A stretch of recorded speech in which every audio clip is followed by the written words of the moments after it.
Mga dapat gawin para laging ligtas sa aksidente o disgrasya. Una, bantayan ang kapwa motorista. Paano yun?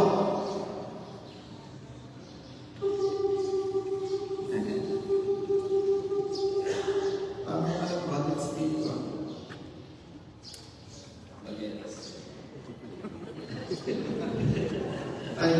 Kayo ano ba?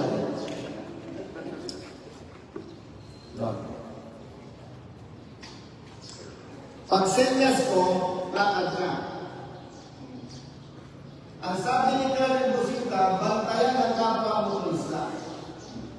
Ganito ang ginagawa ng mga hanggang mamatay.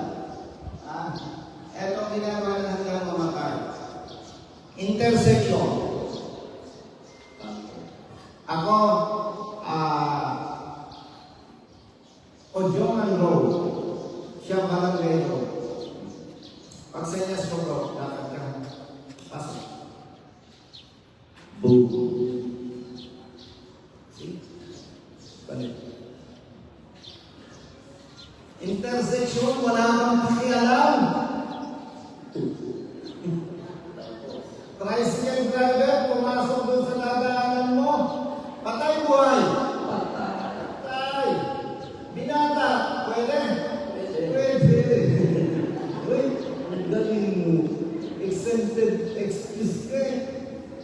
Sipin mo, pag binata, may karapatan mamatay.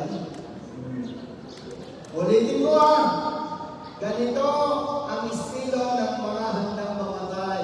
Walang pakialam sa intersection. Pasok ba? Boom. See? Anong gusto natin? Bantayan ang kapwa motorista. Ibig sabihin, tumatakbo ko, pasok brother. Binantayan ko. Yun. Ay hinabol mo. Gago ka. Binaril ka.